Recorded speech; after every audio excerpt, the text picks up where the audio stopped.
우리가 그동안 한 4개월 정도 사무엘하 말씀을 통해서 다윗을 우리가 살펴봤습니다. 이제 다시 로마서로 돌아왔습니다. 또한 이번 로마서를 보면 로마서 9장, 10장, 11장 이스라엘 문제를 다루는 이 부분을 우리가 같이 보도록 하겠습니다. 자, 먼저 오늘 본문 1절, 2절을 제가 다시 한번 더 읽어드리겠습니다. 3절까지입니다. 제가 다시 한번 읽어드리겠습니다.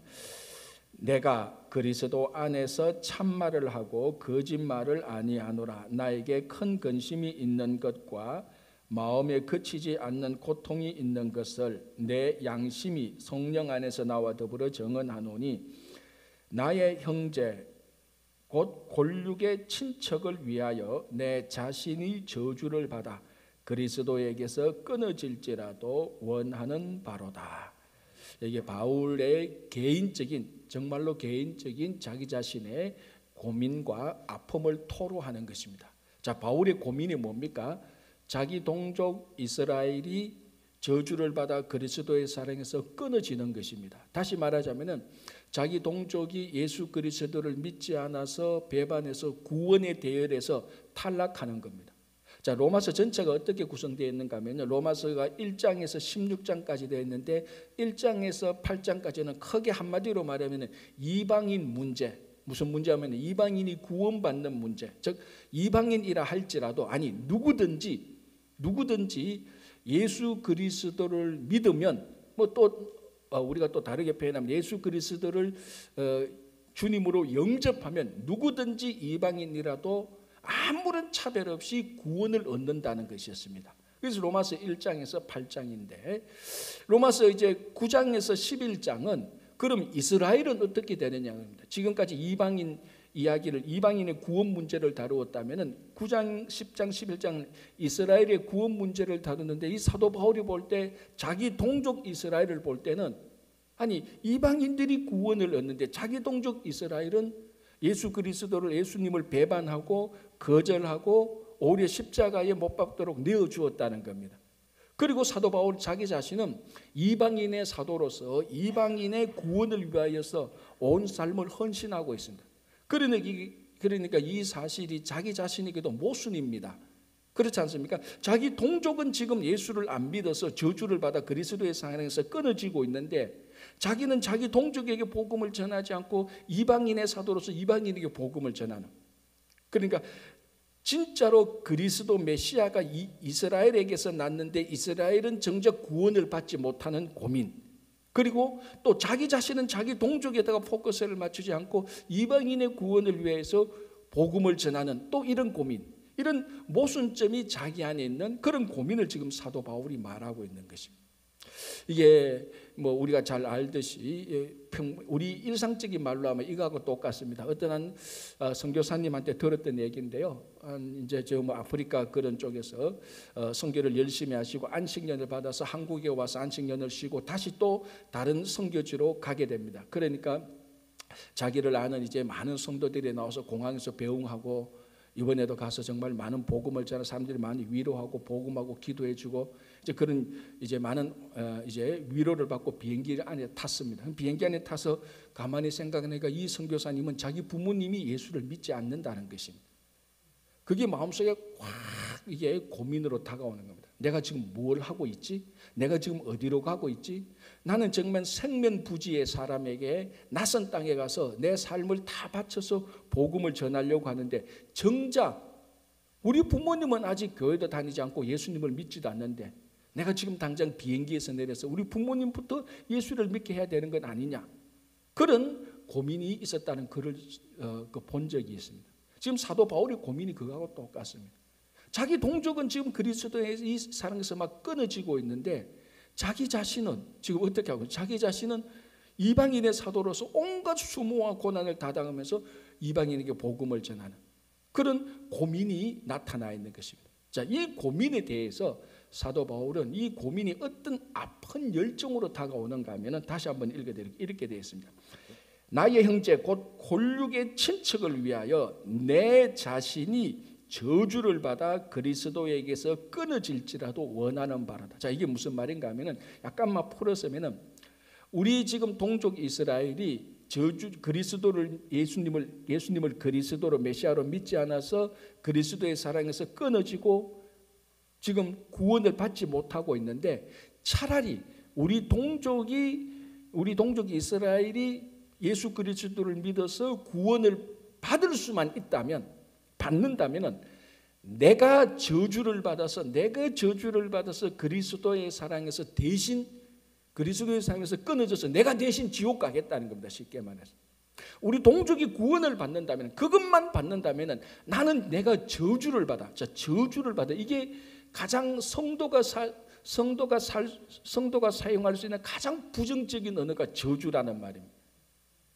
자기가 저주를 받아서, 우리 동족이 내가 저주를 받아서 그리스도의 사랑에서 끊어진다 할지라도 우리 동족 이스라엘이 구원을 받는다면 나 그거 기꺼이 감당하겠다는 거예요. 바울이 이거 그냥 자기가 일시적으로 흥분해서 감정적으로 말하는 거 아니지 않습니까? 진짜 바울이 진정성, 진짜 그렇게만 된다면은 내가 저주를 받아서 지옥에 가겠다. 그런 바울이 동족을 향한 그 아픔과 그 고민과 사랑과 열정이 그대로 나타나 있는 거예요. 자, 우리가 모세도 이랬죠. 사실은 기억납니까? 모세도 이 말은 안 썼지만 이런 의미로 하나님께 기도한 적이 있습니다. 언제입니까? 구약시대, 이렇게 말하면 됩니다. 구약시대. 더 자세히 언제? 출애굽 때. 모세는 출애굽 때 활동을 했으니까 이스라엘 백성들이 금송아지 우상을 섬겼잖아요. 제가 전에도 말씀드렸다시피 금송아지 우상 숭배는 유대 전승에 의하면 선악과를 따먹은 그 원죄에 버금가는 죄라고 말했습니다. 유다 전승. 그러니까 다른 좀 가나안에 들어가서 우상을 섬겼다, 그거하고는 우상 섬기는 그 수준과 악한 것들이 차원이 다른 겁니다. 금송아지를 섬겼다는 거, 출애굽 때. 그래서 하나님께서 어떻게 작정하십니까? 멸하겠다는데 좀 더 정확한 표현은 진멸하기로 했습니다. 다 죽이겠다고 하나님께서 작정했습니다. 그때 모세가 하나님과 이스라엘 백성들 앞에 서서 뭐라고 말합니까? 자, 제가 한번 읽어드릴게요. 그때 이제 이렇게 말합니다. 거기 출애굽기 4장에 나오는데요. 사도 바울이 32장, 출애굽기 32장 32절에 나오는데요. 이렇게 말합니다. 모세가 그러나 이제 그들의 죄를 사하시옵소서. 그렇지 아니하시오면 원하건대 주께서 기록하신 책에서 내 이름을 지워버려 주옵소서. 이게 그 유명한 모세의 중보기도입니다. 하나님께서 이스라엘 백성들을 진멸하려고 하니까 하나님 그 백성들을 용서해 주십시오. 만약 하나님께서 용서 안 해주시면은 우리 말하면 생명책, 요한계시록을 말하면 생명책에서 내 이름을 지어서 나를 지옥에 빠뜨리소서, 이 말하고 똑같습니다. 자, 이게 바울이 모세가 순간적으로 화가 나서 막 어떻게 해보려고 했던 이런 과장된 기도가 아니지 않습니까? 진짜 진정성 있는 기도, 바울처럼 우리 동족을 위해서라면 내가 저주를 받겠다. 모세, 우리 동족을 위하여서 내가 생명책에서 이름이 빠지고 내가 영원히 지옥에 가겠다, 그런 기도를 한 겁니다.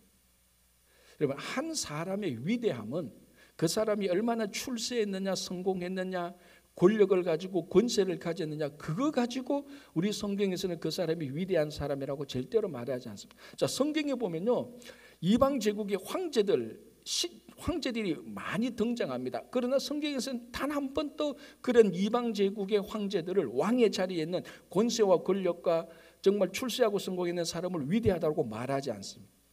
한 사람의 위대함이라는 것은 무엇을 위하여서 슬퍼하고 무엇을 위해서 고민하고 그것을 위하여서 얼마나 많이 희생하느냐, 그거에 따라서 정말 위대한 사람인지 아닌지 판가름이 납니다. 자, 모세와 바울을 보십시오. 자기 동족을 위하여서 고민하고 무엇까지 희생합니까? 내 재산의 절반을 놓겠답니까? 그 정도가 아닙니다. 내가 앞으로 헌신하겠다, 그 정도가 아니라 지금이라도 내가 영원한 지옥에 간다 할지라도 우리 동족을 살려주십시오. 자, 이게 정말로 진심으로 100% 진심으로 하는 말입니다. 바로 이런 정말 참된 진리를 위하여서, 그리고 자기 동족을 위하여서 자기 목숨까지 미련 없이 내어놓겠다고 희생하는 바로 이 모습, 바로 여기서 한 사람의 위대함이 결정되어지는 것입니다. 자, 이것이 바로 예수 그리스도께서 우리를 위하여서 대신 죄를 지시고 그 죄의 대가로 우리 때문에 저주를 받아서 십자가에서 돌아가신 것입니다. 그래서 예수 그리스도의 삶은 인류 역사적으로 가장 위대한 삶이 되는 겁니다. 자, 예수님이 이 땅에서 뭐 출세하고 성공했습니까? 아닙니다. 33년 사시면서 갈릴리 총구석에서 사시면서 예루살렘에 잠시 왔다가 거기서 그 동족한테 재판받고 그 빌라도 총독에게 넘겨져서 저주받은 나무에서 달려 죽은 것이 그 사람의 인생의 답니다. 만약에 여러분들이 예수라는 분이 누군지 모르고 어떤 역사책에서 이런 사람이 한 사람의 인생을 봤다면 참 비참하게 죽었다, 그렇게 말할 수밖에 없습니다. 총구석에 있다가 예루살렘에 와서 저주받아서 그냥 죽었다.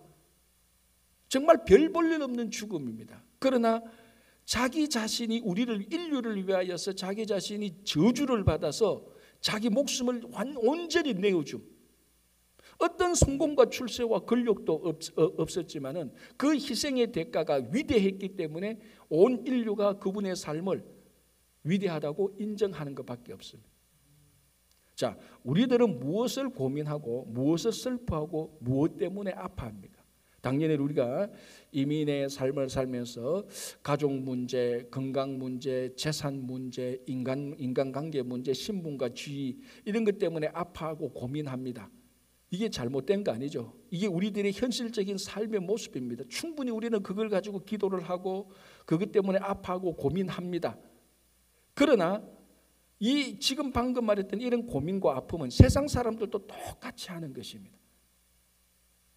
예수 그리스도를 믿는 우리는 이 고민 외에, 아니 이 고민보다 더 본질적으로 고민하고 아파해야 될 것이 있습니다. 그게 구원의 문제라는 것입니다. 그게 구원의 문제라. 만약에 이 구원의 문제를 우리가 전혀 아파하지 않고 고민하지 않는다면 정말 우리 신앙은, 신앙이라고 말을 하지만 세상적인 가치와 세상적인 논리하고 세상적인 삶하고 하나도 다른 바가 없습니다. 물론 우리는 세상적인 삶을 살아갑니다. 똑같이 밥을 먹고 똑같이 직장에서 일을 하고 똑같이 운전을 하고 똑같이 집을 삽니다. 그러나 더 본질적으로 이 외에 우리는 구원의 문제를 가지고 모세처럼, 바울처럼, 예수님처럼 기도하고 고민하고 거기에 대한 삶의 헌신이 있어야 되는 것입니다. 자, 그러면 이제 오늘 3절까지 그렇게 말하고 바울의 진짜 자기의 고민 그리고 자기의 아픔의 문제의 대상이었던 이스라엘, 그 이스라엘은 어떤 이스라엘이기에, 그 이스라엘은 어떤 이스라엘이기에 바울이 이렇게 고민을 했고 그 이스라엘은 어떤 이스라엘이기에 예수님을 배반하고 저주를 받아서 그리스도의 사랑에서 끊어지고 있는가. 그래서 4절 5절에서 바울은 그 이스라엘 사람들에 대해서 8단어로 규정하고 있습니다. 자, 4절, 그들은 이스라엘 사람이다. 자, 우리가 다 아는 것이 이스라엘 사람이다. 그들에게는 양자됨과 영광과 언약들과 율법을 세우신 것과 예배와 약속들이 있고 조상들도 그들의 것이요 육신으로 하면 그리스도가 그들에게 나셨다. 이 사람들이 이스라엘 사람입니다. 이 사람들 때문에 지금 사도 바울은 자기가 대신 저주를 받고 싶다라고 말을 하는 것입니다. 그런데 이 사람들이 그리스도의 사랑에서 끊어지고 구원의 대열에서 탈락하고 있는 것입니다. 자, 이 사람들이 어떤 사람인가? 바울이 했던 이 8개의 단어를 통하여서 우리가 좀 살펴볼 게 있습니다. 자, 첫 번째가 뭐라고요? 양자입니다. 양자는 친자가 아니지만은 그 부모가 어떤 사람을 선택해서 자기 아들로 등록하는 것, 입적하는 것입니다. 이스라엘 백성들은 하나님의 양자가 되었습니다. 자, 수없이 많은 민족들과 인종들이 있는데 하나님의 전적인 일방적인 주권으로 이스라엘 민족만 하나님의 양자로 삼았습니다. 그래서 하나님은 이스라엘 백성들의 아버지가 되고 이스라엘 백성들은 하나님의 자녀가 되는 것입니다. 자, 아버지와 자녀 관계는 우리가 수없이 많은 것을 이야기할 수 있지만은 가장 근본적으로 가장 쉽게 말하면은 아버지는 그 자녀들을 보호하고 책임을 집니다. 대신 이 자녀들은 법적으로 양자가 된 자녀들은 아버지의 법적 자녀고 아버지의 법적 상속자가 되는 것입니다. 그래서 성경에 우리가 가장 처음 예수를 믿을 때, 믿음이 있는지 없는지 모를 때 가장 처음 예수를 믿을 때 하나님은 누구신가, 예수는 누구신가 이거 배우지 않습니까? 성경은 뭔가, 성경 이거 배웁니다. 그때 하나님에서 대해서 배우는 게 뭔가, 하나님은 우리의 아버지 됩니다라고 말합니다. 가장 기본적으로 보는 게, 그래서 우리가 기도할 때 하나님 아버지, 습관적으로 우리가 기도를 하는 거예요. 왜? 하나님께서 이스라엘 백성들을 양자 삼아줬었기 때문에. 그래서 하나님은 이스라엘 백성들을 보호합니다. 자, 출애굽기 4장 22절을 보면요, 출애굽할 때에 하나님께서 이스라엘 백성들에게 이렇게 말합니다. 제가 요 구절도 한번 읽어드릴게요. 출애굽기 4장 22절에 이렇게 말합니다. 너는 바로에게 이르기를 여호와의 말씀에 이스라엘은 내 아들 장자라. 그러니까 하나님께서 모세에게, 바로에게 가서 이 지금 애굽에서 종살이하고 있는 히브리 민족들, 그리고 이스라엘 민족들이 누군가 하면은 하나님의 아들 장자다. 그래, 하나님의 아들이니까 하나님에게 보내라. 너희들이 붙들고 있지 말고, 그 말입니다. 이미 출애굽할 때 하나님께서는 이스라엘 백성들을 장자로 삼아 주셨습니다. 수없이 많은 민족들 가운데. 이게 얼마나 큰 특권입니까? 그렇죠? 자, 두 번째가 뭡니까? 말하고 있는 게 영광입니다. 영광. 출애굽 때 하나님의 영광이 굉장히 많이 나타났죠. 사건들마다 영광이 나타나고, 특히 성막이 완성되어질 때 그게 하나님의 영광이 나타났고, 구약 때 또 솔로몬이 성전을 건축하고 그 봉헌 예배드릴 때 하나님의 영광이 무지막지하게 나타났습니다. 정말 그때 솔로몬이 예루살렘 성전을 봉헌할 때 나타난 하나님의 나라의 모습은 천국이 이 땅에 온 모습하고 똑같았습니다. 자, 여러분, 이게 하나님의 영광에 참여하고 하나님의 영광이 나타났다는 것은 하나님께서 그 자리에 임재하셨다는 표시입니다. 그러니까 피조물인 우리가 하나님의 영광에 참여한다. 그게 진짜 우리 삶의 큰 영광이고 자랑거리죠. 제가 가끔 얘기합니다만, 대통령 취임식에 한번 갔다 오면요, 평생 자기 자랑거리잖아요. 평생 그 이야기합니다. 평생 자기 자신이 대통령 취임식 때 참석했던 것을 자기 자신의 정체성으로 삼고 있습니다. 그래서 항상 얘기할 때는 대통령 취임식에 참석했던 얘기를 해야 그 테이블에서 일어날 수 있습니다. 자, 그런데 여러분, 하나님의 영광에 이스라엘 백성들이 역사를 통해서 수차례 참석을 많이 했습니다. 하나님의 영광, 이 대통령 정도가 아닙니다. 하나님의 영광에, 하나님의 임재에 참석했던 백성들이 이스라엘 백성들이 얼마나 영광스러운 백성들이고 얼마나 그게 큰 자랑입니다. 여러분, 정말로 영광스러운 자리에 가면요, 자기 삶의 퀄리티가 그 영광만큼 올라가게 됩니다. 그래서 좋은 의미로 자기 자신의 자부심이 생깁니다. 그래서 사람이 더 선하고 좋은 방향으로 변화되는 거죠. 그 영광에 참여하는 것은 진짜 영광입니다. 자, 세 번째가 언약이죠. 언약. 자, 오늘 여기 4절에 이렇게 말합니다. 그들은 이스라엘 사람이라. 자, 로마서에서 바울이 종종 이 사람들에 대해서 말할 때는 유대인이라고 말을 많이 했는데, 이 부분은 그들은 유대인이라 말을 하지 않고 그들은 이스라엘 사람이라고 말합니다. 물론 그 사람들이 그 사람들입니다. 유대인이라고 말하는 그 사람이 사도 바울이 말하는 이스라엘이 말하는 그 사람은 똑같은 사람인데, 유대인이라고 말하지 않고 이스라엘 사람이라고 말을 합니다. 자, 유대인이라고 말 때 유대라는 말은 원래 어디에서 나온 단어입니까? 12지파에서 네 번째 아들 유다에서 나왔고, 그 유다가 유다 지파가 되고, 이 유다 지파에서 유대인이란 말이 나왔습니다. 그래서 원래 유대인이라고 말할 때는 지파적인, 민족적인, 그리고 나중에 이게 나눌 때는 북이스라엘과 남유다로 나눌 때는 북이스라엘과 남유다라고 말을 합니다.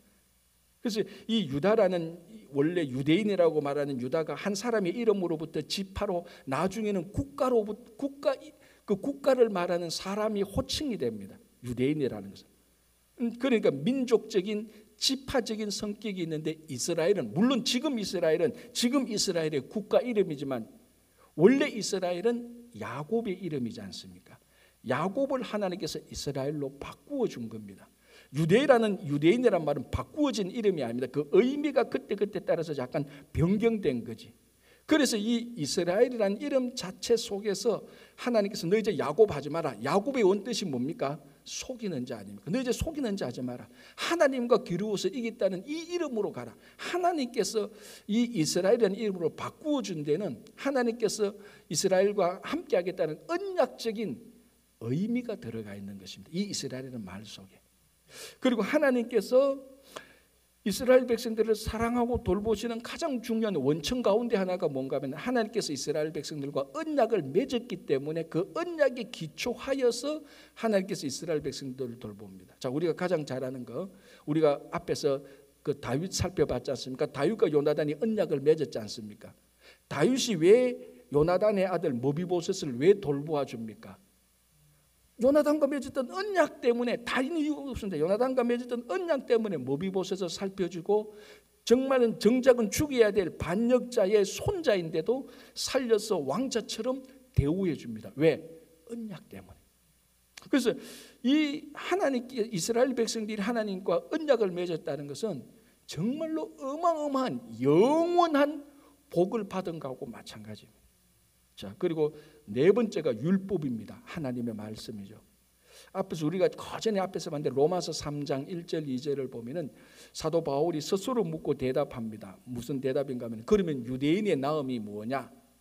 자, 그러니까 앞에 무슨 내용이 있는가 하면 앞에 다 이방인들이 구원받고 막 이방인들에 대해서 막 이렇게 세우고 하니까 그러면 유대인들은 뭐냐? 유대인들은 뭐가 나으냐? 유대인들은 뭐 특별한 좋은 게 없냐라고 말할 때 바울이 말합니다. 아니다. 유대인은 이방인들하고 비교해서 훨씬 더 나은 게 있다. 그 첫 번째가 뭔가 하면은 하나님의 말씀을 맡았다라고 말합니다. 지금 바울이 그걸 또다시 반복합니다. 그들은 율법을 세웠다라고 말합니다. 율법, 하나님의 말씀. 자, 이게 왜 큰 이익인가 하면은 그 율법을 통하여서 진짜 신이 누구인가를 알게 됩니다. 다른 온갖 우상들, 뭐 애굽에서 섬겼던 태양신이나 뭐 가나안에 섬기는 신, 그런 신들은 다 진짜 신이 아니고 진짜 신이 누군가를 알게 되는 그 내용들이 율법에 나와 있습니다. 그리고 그 율법을 통하여서 하나님의 자녀로 어떻게 살아야 되는지, 어떻게 살면 하나님의 자녀로 살아갈 수 있는 그 가이드라인이 그대로 적혀 있는 게 율법입니다. 그래서 율법을 통하여서 하나님이 어떤 분인가를 알고, 어떤 신이 진짜 하나님인가를 알고, 우리가 어떻게 살아가야 되는지, 어떻게 구원을 받는지를 다 아는 게 율법입니다. 이게 다른 민족들한테는 율법을 안 줬습니다. 이스라엘 민족들에만 율법을 주려고 모세를 시내산에 불러서 율법을 준 겁니다. 그래서 율법이 나와 있고요. 자, 그 다음에는 예배가 나와 있죠. 예배는 성전 예배인데 다른 말로 하면 제사입니다. 자, 레위기에 여러 가지 제사 규례가 있지만 이 제사를 통하여서 이스라엘 백성들은 하나님께 용서받을 수 있습니다. 물론 구약의 제사는 반복된 제사지만 자기들이 죄를 지었을 때, 잘못했을 때 이 제사를 드림으로 말미암아 하나님으로부터 용서함을 받게 되고 이 제사를 통하여서 하나님께 나아가는 길을 마련하는 것입니다. 그래서 이 당시에 다른 모든 민족과 인종들이 우상에게 경배할 때 이스라엘 백성들은 이 예배 제사를 통해서 진짜 신에게 경배할 수 있었던 것입니다. 자, 영국의 그 수상 가운데 벤자민 디즐레이라는 그런 수상이 있었는데 이 수상이 한 번은 그 유대인 그 독일 가톨릭 지도자가 이 벤자민 총리에게 물었습니다. 물론 이 벤자민 디즐레이는 유대인입니다. 좀 비꼬는 식으로 야, 유대인이 나은 게 뭐가 있어? 이렇게 물었습니다. 그러니까 이 벤자민 디즐레이 총장이 총리가 이런 말을 했다는 겁니다. 당신들의 조상들이 숲에 나가서 미개인처럼 수렵하고 원시인처럼 살 그때에 우리 조상들은 성전을 짓고 하나님께 예배를 드리고 하나님으로부터 율법을 받아서 율법을 선포했던 민족이다. 그렇게 말을 했던 거예요. 그리고 시대적으로 따지면 다른 민족들은 약탈하고 수렵하고 채집할 때 그 연대에 약 3,500년, 지금으로부터 3,500년 전에 이스라엘 백성들에게는 하나님께서 율법을 주셨고 그리고 다윗과 솔로몬 그 이후로 지금으로부터 3000년 전에는 성전을 주셔서 그 성전에서 하나님께 예배를 드리게 해주셨다는 거예요. 그러니까 다른 민족하고 비교하면은 이게 비교할 수 없는 삶의 질을 가지고 있었던 것이. 자, 여섯 번째가 약속이죠. 하나님께서 아브라함과 맺었던 약속, 땅과 많은 자녀를 주겠다는 약속. 그게 아브라함뿐만 아니라 아브라함의 자손들에게도 계속해서 이어져 오는 겁니다. 그러나 가장 중요한 약속이 뭔가 하면은 아브라함과 다윗의 후손을 통하여서 메시아가 올 것이라는 약속입니다. 자, 이 약속이 왜 위대한가 하면 진짜 메시아가 올 것이라는 그 약속을 믿는 그 믿음 안에서 그 주어진 약속 때문에 이스라엘 백성들은 역사적으로 어렵고 힘들 때마다 그 메시아가 와서 자기들을 구원해 주실 것이라는 그 약속 때문에 희망이 생겼고 그 희망 때문에 어떤 공경과 어려움 속에서도 좌절하고 낙담하지 않았습니다. 메시아가 오겠다는 첫 번째 약속은 사실 아담으로부터 주어졌죠. 에덴 동산에서 죄를 짓자마자 창세기 3장 15절에 원시 복음으로부터 시작해서 아브라함을 통해서 그 믿음의 선지를 통해서 다윗을 통해서 아브라함과 다윗의 후손을 통해서 메시아가 올 것이라는 그 약속. 그래서 우리가 전번에 수요일 날 성경 공부하는 성경 탐구 40일을 통하여서 우리가 시대를 쭉 규정할 때 10번째 시대, 구약과 신약에 있는 그 마지막 10번째 시대가 침묵 시대였습니다. 그 침묵 시대가 한 400년 되었는데 이 침묵 시대 동안에 이스라엘 백성들이 하나님께서 침묵하셔서 많이 타락하고 어둠에 있었지만은 이 어둠 가운데 무엇이 완벽하게 자기들의 삶을 지배하고 있었는가 하면은 메시아 대망론이었습니다.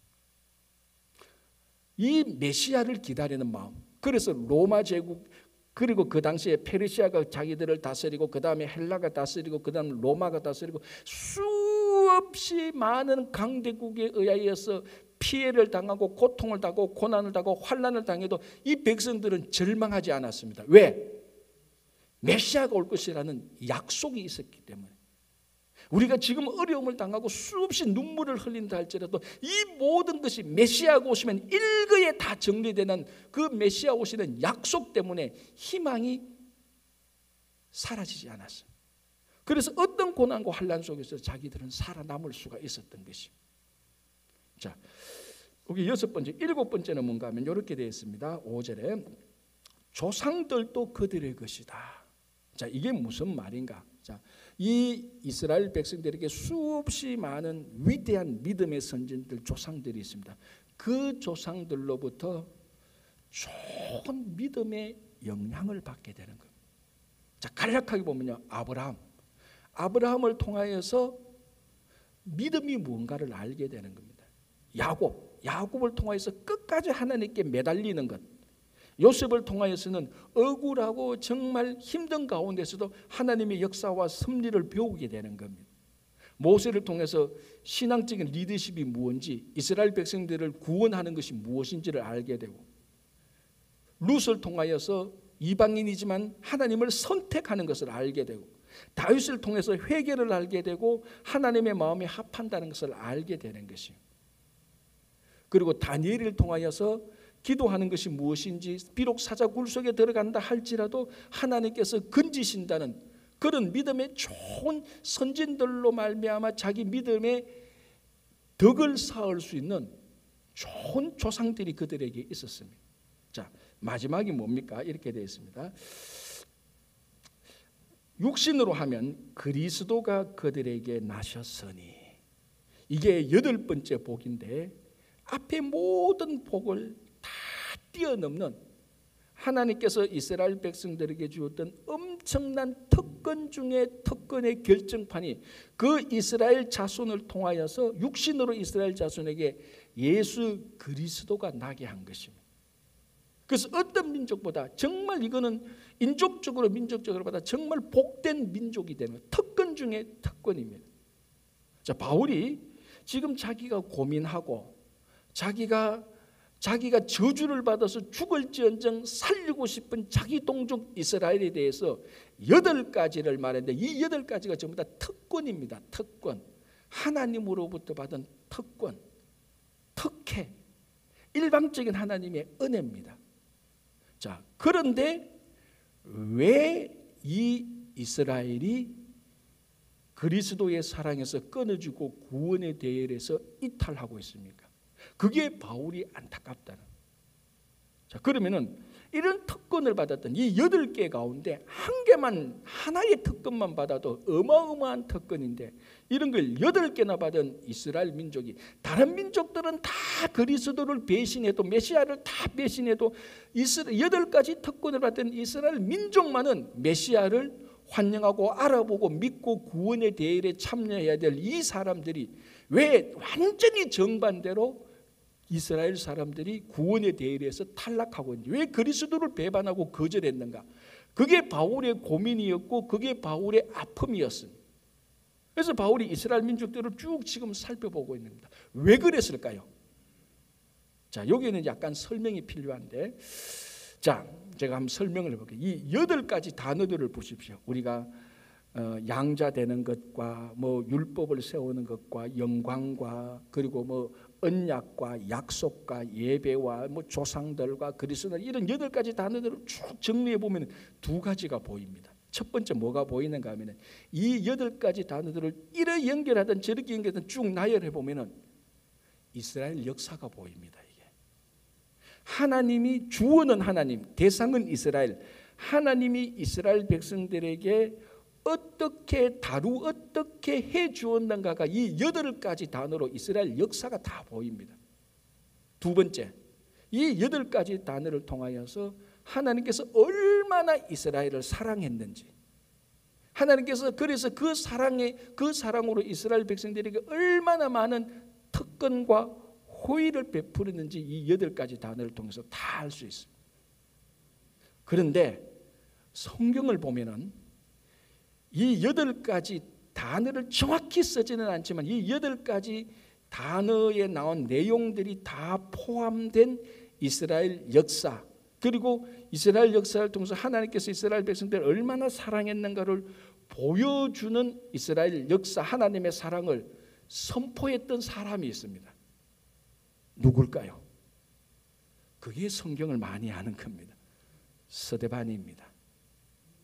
사도행전 7장 1절에서 53절까지 스데반이 죽기 전에 이스라엘 역사를 쫙 길게, 여러분 1장에서 53장까지 한 사람이 말했던 내용이 그만큼 길게 되는 것은 성경에 거의 없습니다. 한 사람이 직접 말했던 것을 그대로 기록하고 있는데, 그 내용을 보면은 오늘 이 사도 바울이 8개의 단어를 말했던 그 내용들이 스데반이 했던 역사 요약, 이스라엘 역사 요약, 하나님께서 백성들을 사랑했던 요약, 그 안에 다 들어가 있습니다. 왜 그런가 하면은 스데반이 죽을 때 스데반이 했던 그 설교를 바울이 옆에서 다 들었어요. 바울이 원래 스데반이 죽을 때 그 자리에 있었어요. 그때는 바울이 아니었죠. 사울이었죠. 그래서 스데반이 죽는 것을 그때 사울은 당연하다고 말했습니다. 왜? 아직 부활하신 예수님을 만나기 전이었으니까. 그런데 어쨌거나 사울은 스데반이 직접 이스라엘 역사를 간략하게 요약한 것을 직접 그 자리에서 다 들었던 사람이에요. 어쩌면은 그 스데반의 설교가 강하게 영향을 미쳐서 바울이 설교를 할 때 사실 스데반이 했던 내용들이 굉장히 많이 나타나요. 오늘 이 8가지 단어도 사실은 스데반이 했던 말, 그 내용들이 다 들어가 있습니다. 이건 어떻게 보면 이 8가지 단어는 이스라엘 역사요, 스데반이 선포했던 이스라엘 역사를 통한 하나님의 사랑의 이야기입니다. 그리고 난 다음에 이 이스라엘 역사를 막으로 났는데, 지금 이스라엘 백성들에 대하여서 스데반이 선포합니다. 그게 사도행전 7장 51절 52절에 나오는데요. 이걸 제가 표준 세번역으로 읽어주겠습니다. 그러니까 한 번만 더 말씀드리면, 스데반이 이스라엘 역사를 다 말했습니다. 바울이 말했던 요 8가지를 다 말했습니다. 그런데 지금 이스라엘은 어떤가? 스데반이 이렇게 말합니다. 사도행전 7장 51절 52절. 목이 곧고 마음과 귀에 할례를 받지 못한 사람들이여, 당신들은 언제나 성령을 거역하고 있습니다. 당신네 조상들이 한 그대로 당신들도 하고 있습니다. 당신들의 조상들이 박해하지 않은 예언자가 한 사람이나 있었습니까? 그들은 의인이 올 것을 예언한 사람들을 죽였고 이제 당신들은 그 의인을 배반하고 죽였습니다. 스데반이 이스라엘 백성들한테 했던 거예요. 자, 여기서 당신들은 그 의인을 배반하고 죽였습니다라고 말 때 당신들은 누굽니까? 이스라엘 백성들. 그 의인은 누굽니까? 예언자가 예언했던 그 의인 그리스도. 그 사람들을 너희들이 배반하고 죽였습니다. 왜? 첫 번째 단어, 목이 곧고 교만하여 마음과 귀에 할례를 받지 못한 당신들은 언제나 성령을 거역하고 있습니다. 이렇게 엄청난 특권을 받았는데 한 가지만 받아도 충분한데 그걸 8개나 받았던 이스라엘 백성들이 목이 곧았습니다. 참 이게 모순이고 아이러니한 건데요.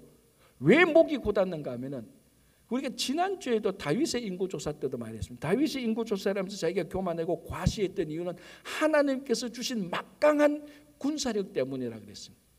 하나님이 주신 은혜 때문에 교만과 과시하게 됐습니다. 똑같습니다. 이스라엘 백성들이 하나님이 주신 엄청난 그 특권을 영적 교만으로 바꾸어 버렸습니다. 하나님께서 이스라엘 백성들한테 특권을 준 것은 이스라엘 백성들 자체를 사랑하기 때문이도 있지만은 결국은 이 엄청난 특권의 목적은 이스라엘과 다른 모든 열방 민족들을 구원하기 위한 하나님의 뜻, 하나님의 방법이었습니다. 그런데 이스라엘들은 그 특권을 받는 게 너무 커서 그것 때문에 영적 교만에 빠져버렸습니다. 여러분, 영적 교만에 빠진 자들의 첫 번째 특징이 그리스도고 봐도 그리스도인 줄 안 보입니다. 그래서 바울이 스데반이 뭐라고 합니까? 마음과 귀에 할례를 받지 못했다. 자, 할례 다른 말로 하면 더 쉽게 말하면 세례입니다. 세례는 누가 받습니까? 죄인이 받는 겁니다. 교만한 사람은 자기가 죄인이라고 절대로 생각하지 않습니다. 그러니까 세례, 마음과 귀에 할례를 받지 않으니, 교만해서 받지 않으니 또 교만해지고 이게 계속 악순환이 되는 겁니다. 하나님께 주신 이 특권을 오해하여서 또는 자기들의 특권 때문에 자기들의 높아진 지위를 보느라고 하나님께 주신 그 특권의 진짜 목적을 상실해버리기 때문에 영적 교만으로 바꾸어 버려서 그리스도가 이 땅에 오실 때 그들을 배반하고 거절하고 죽여버렸습니다. 그게 사도 바울이 너무너무 가슴 아픕니다. 그래서 차라리 내가 저주를 받아서 죽을지언정 우리 동족이 다시 그리스도를 영접하고 구원을 받았으면 좋겠다라는 것입니다. 자, 그러면 오늘날 이 이스라엘이 받았던 8가지 특권을 그대로 받은 사람들이 있습니다. 누굽니까? 바로 우리들입니다. 바로 우리들입니다. 자, 우리들에게 하나님께서 예수 그리스도를 통해서 우리를 양자로 삼아주셨습니다. 그래서 우리가 하나님을 아버지라고 부릅니다. 영광. 오늘 때 이 예배를 통해서 하나님의 영광이 나타납니다. 언약. 예수 그리스도를 통해서 우리에게 새로운 언약을 주셨습니다. 매번 성찬 시험할 때 예수님께서 피로 세우신 새 언약에 우리는 동참하게 됩니다. 그리고 율법. 하나님의 말씀이 우리에게 없습니까? 명확히 기록된 말씀으로 우리들에게 전해져 있습니다. 그리고 예배, 제사. 예배를 통하여서 우리는 예수 그리스도의 이름으로 매일매일 하나님께 나아갈 길을 얻고 우리가 회개의 기도를 통해서 회개 예배를 통해서 죄사함을 받게 되는 겁니다. 약속. 예수께서 다시 오실 약속을 가지고 있습니다. 메시아가 다시 오실 재림하시는 약속을 가지고 있습니다. 우리들의 조상 아브라함이 이제 우리들의 믿음의 조상이고 성경에 나오는 그 모든 믿음이 우리 조상들 지난 2000년 동안 성경에 기록되지 않은 지난 2000년 동안 수없이 많은 믿음의 선진들이 우리들에게 있습니다. 그리고 그리스도 많은 선교사들이 우리들에게 전해진 그리스도가 우리에게 있습니다. 그러니까 이 이스라엘 백성들이 받았던 8가지 특권, 마태복음식으로 말하면 팔복, 이스라엘 백성들이 받았던 영적 팔복을 오늘날 우리가 똑같이 받았습니다. 이제 남은 것은 이 이스라엘 백성들처럼 우리가 이것을 가지고 영적 교만에 빠지면 절대로 안 된다는 거예요. 하나님께서 주신 이 은혜의 선물로 인하여서, 하나님께서 주신 이 신앙으로 해서 내가 좀 더 많이 아는데, 내가 좀 더 신앙이 좋은데, 그 순간부터, 그 생각 한순간이 드는 순간부터 이스라엘 백성들이 빠져버린 잘못된 왜곡된 선민의식에 똑같이 빠져버려요. 얼마나 많은 성도들이 현대판 이스라엘의 선민의식에 빠져가지고 영적 교만에 빠져서 하나님께서 진짜 주신 은혜와 특권의 목적을 사용하지 않고 자기 영적 교만에 사용하고 있는지 모릅니다. 오늘날 하나님께서 우리들에게 주신, 지금 우리가 누리고 있는, 어쩌면 이 누리고 있는 이것조차도 모를 수 있습니다. 어떤 사람. 우리는 이 이스라엘 백성들이 받았던 특권을 우리가 그대로 물려받았어요. 이 특권을 주신 목적은 복음을 전하고 그 특권을 통하여서 하나님을 드러내는 것입니다. 사도 바울은 이것을 위하여서 자기 목숨을 내던져버렸습니다. 오늘날 우리는 이 복음을 전하는 것과 이 하나님의 영광을 드러내는 데 대해서 우리는 얼마만큼 희생을 하고 있습니까? 얼마만큼 가슴 아파하고 있습니까? 내 기분 약간 상하고 내 자존심 약간 상하면 복음을 전하는 거나 하나님의 영광은 일체 생각하지 않는 그런 모습이 우리들의 너무나 나약한 모습. 그래서 오늘 이 모습을 보면서 이스라엘 구원을 위하여서 자기가 저주까지 받겠다고 하는 이 다윗의 간절한 심령에 1만 분의 1이라도 우리가 가지고 있다면 우리들의 삶은 지금보다 훨씬 된 성숙된 복음의 삶을 살아갈 수 있습니다. 여러분들, 다시 한번 우리가 정말 복음을 생각하며 구원을 생각하며 거기에 우리 삶을 던지는 거룩한 성도들이 되시기를 바랍니다. 기도하겠습니다.